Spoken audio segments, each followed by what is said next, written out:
अस्सलाम वालेकुम फ्रेंड्स, कैसे हैं आप सब लोग। फ्रेंड्स, आज की इस वीडियो में हम ये देखेंगे कि हम जो इलेक्ट्रॉनिक जो डिवाइसेस इस्तेमाल करते हैं उनको हाई वोल्टेज से किस तरह प्रोटेक्ट किया जा सकता है। बहुत सी ऐसी मशीन्स होती हैं जिनमें प्रोटेक्शन सर्किट्स होते हैं या उनमें फ्यूज़ लगा होता है, लेकिन आमतौर पे हमारे घरों में जो हम अप्लायंसेस इस्तेमाल करते हैं उनमें बहुत सी ऐसी आइटम्स होती हैं जिनमें फ्यूज़ तक नहीं होता। तो इन चीज़ों को हाई वोल्टेज से प्रोटेक्ट करने के लिए ये एक छोटा सा कंपोनेंट है, वो ये हम लगाते हैं तो इससे प्रोटेक्शन हो जाती है। इसको वेरिस्टर कहते हैं, MOV भी कहते हैं या VDR भी कहते हैं, वोल्टेज डिपेंडेंट रेजिस्टर। इसका काम ये होता है कि जब वोल्टेज इसकी रेंज से ज़्यादा आ जाते हैं तो ये शॉर्ट हो जाता है और हमारे जो सर्किट्स हैं उनको प्रोटेक्ट कर देता है और उससे पहले जो फ्यूज़ या ब्रेकर होता है वो ट्रिप कर जाता है। अब इस वक्त मेरे सामने आप सर्किट देख रहे हैं, तो यहाँ पे देखिए ये मेन सप्लाई के ऊपर ये MOV लगा हुआ है। यहाँ पे देखिए ये मेन जैक है, ये लेफ़्ट साइड में फ्यूज़ है ब्लैक कलर का जो है, और साथ में वेरिस्टर लगा हुआ है। तो मेन लाइन पे सर्किट से पहले इसको लगाया जाता है और फ्यूज़ के बाद लगाना होता है, क्योंकि जब भी हाई वोल्टेज का स्पाइक आए तो ये शॉर्ट हो जाए और फ्यूज़ जल जाए। फ्यूज़ को फिर हम रिप्लेस कर सकते हैं, लेकिन हमारा जो बाकी सर्किट है वो बच सकता है। मेन जैक है, लेफ़्ट साइड में फ्यूज़ है और यहाँ पे आगे लगा हुआ है। तो जब भी वोल्टेज हाई होंगे तो आगे हमारा सर्किट जो है वो प्रोटेक्टेड रहेगा। तो इसी को हम आज लगाएंगे कि हमारी वो मशीन्स, हमारे कंप्यूटर्स, हमारे टीवीज़ जिनमें ये नहीं लगा होता या आम तौर पे हम फ़ैन वगैरह यूज़ करते हैं, तो इसको लगा के हम हर उस चीज़ को प्रोटेक्ट कर सकते हैं जो कि हमारी इलेक्ट्रिसिटी पे चलती है। इस वक्त जो मैं MOV लगाऊंगा या वेरिस्टर लगाऊंगा ये 220 वोल्टेज के लिए है और इसका नंबर जो है ये 14D471 है। 14 जो है ये इसका साइज़ है, मतलब जो कितने mm का साइज़ है उसका, और D मतलब ये डिस्क टाइप है। इसको कम भी कर सकते हैं, 10 dB आप लगा सकते हैं, 7 dB मिलता है वो भी लगा सकते हैं, लेकिन फिर उससे इसका जो एम्पेयर्स हैं वो कम होते हैं, साइज़ भी इसका छोटा होता है। तो ये जब हम लगाते हैं तो जब भी वोल्टेज हाई होंगे, मतलब ये एक ज़ेनो डायोड को जैसा है, जब इसके वोल्टेज जैसे अगर ये 300 वोल्ट का है तो 300 वोल्ट से ऊपर जब भी वोल्टेज जाएंगे ये शॉर्ट हो जाएगा और उससे पहले जो फ्यूज़ लगा हुआ है वो जल जाएगा, लेकिन हमारा जो आगे सर्किट है वो महफूज रहेगा। तो इसको किस तरह लगाना है, उसको मशीन के अंदर भी लगा सकते हैं, लेकिन वहाँ पे उसको खोलना थोड़ा मुश्किल होता है। तो इसको हम जो मेन शू है उसमें लगा सकते हैं या जो हमारा वॉल प्लग होता है वहाँ पे भी इसको लगा सकते हैं। तो चलिए शुरू करते हैं। आम तौर पे जो वायर होती है वो डायरेक्ट ऐसे, जैसे ये 2 पिन शू है तो इसमें डायरेक्ट यहाँ पे वायर लग जाएगी।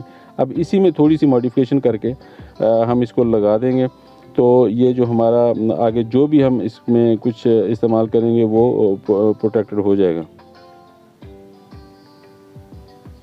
तो ये फ्यूज़ है, फ्यूज़ को शू में लगा देंगे, एक साइड पे फ्यूज़ लगाएंगे। सबसे पहले फ्यूज़ होगा क्योंकि वाल से जो करंट आएगी फ्यूज़ के थ्रू आएगी और जब भी ये शॉर्ट होगा तो फ्यूज़ जल जाएगा। फ्यूज़ को रिप्लेस करना कोई मुश्किल काम नहीं होता, वो हम कर सकते हैं, लेकिन हमारी कीमती जो चीज़ है वो बच सकती है। एक साइड में फ्यूज़ लगा के इसको थोड़ा टाइट कर देंगे।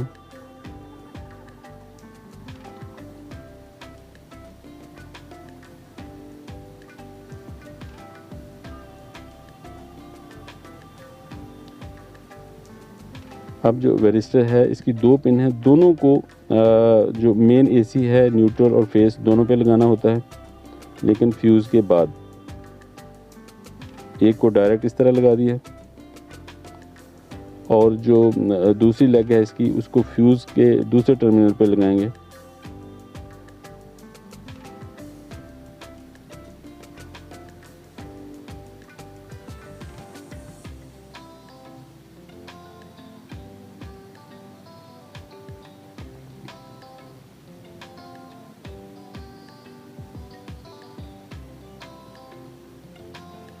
ठीक है, अब ये जो इसकी दूसरी लेग है इसको हम फ्यूज़ की दूसरी साइड में लगा देंगे। इसको आप अगर आपके पास कोई कनेक्टर है तो वो भी लगा सकते हैं, या वैसे सोल्डर भी कर सकते हैं।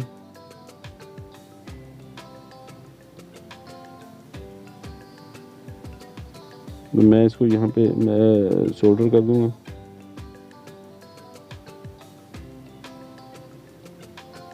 बहुत ही आसान है। मतलब जो MOV है इसको हमें पैरेलल में लगाना है, लाइन के ऊपर डायरेक्ट लगाना है, लेकिन इससे पहले एक फ्यूज़ ऐड करना है बस, क्योंकि डायरेक्ट अगर लगा देंगे तो ये बहुत ज़्यादा एम्पेयर जो है ये पास करता है, तो हमारी वायरिंग भी ख़राब हो सकती है। इसलिए फ्यूज़ लगाएंगे ताकि फ्यूज़ जल जाए और उस फ्यूज़ को हम बाद में रिप्लेस कर सकें। यहाँ पे ये मैंने सोल्डर कर दिया।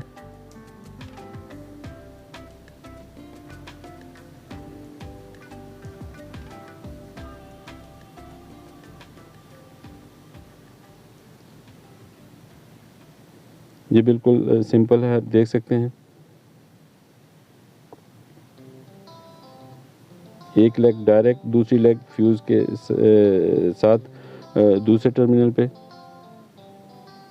और इस तरह इसको शू के अंदर हम रख सकते हैं।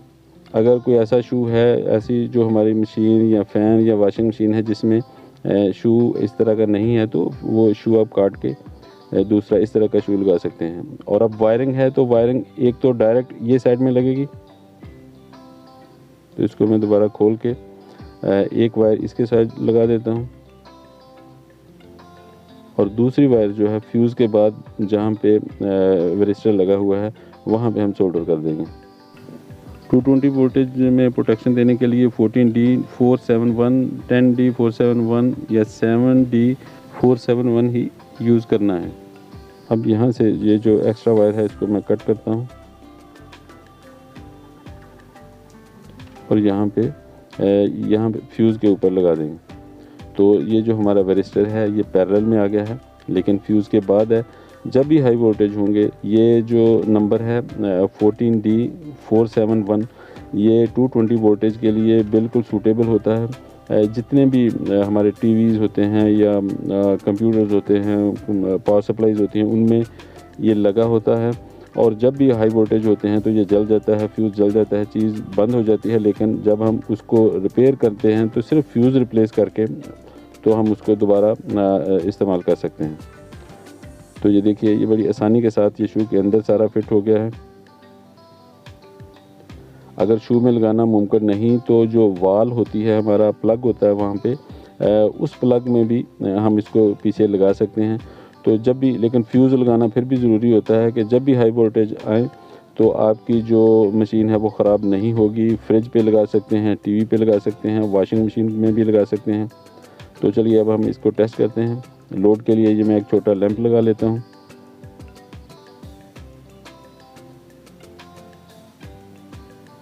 तो ये देखिए लाइट ऑन हो गई है, हमारी सप्लाई नॉर्मल चल रही है।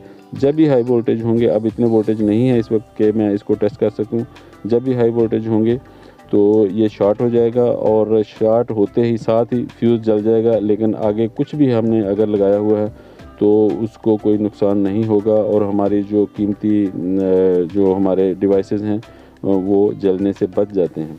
तो फ्रेंड्स, ये थी आज की वीडियो। उम्मीद करता हूँ कि वीडियो आपको अच्छी लगेगी। वीडियो अच्छी लगे तो उसे लाइक और शेयर कीजिए, और चैनल को ज़रूर सब्सक्राइब कीजिएगा। जल्दी मिलते हैं किसी और वीडियो के साथ, तब तक के लिए अल्लाह हाफिज़।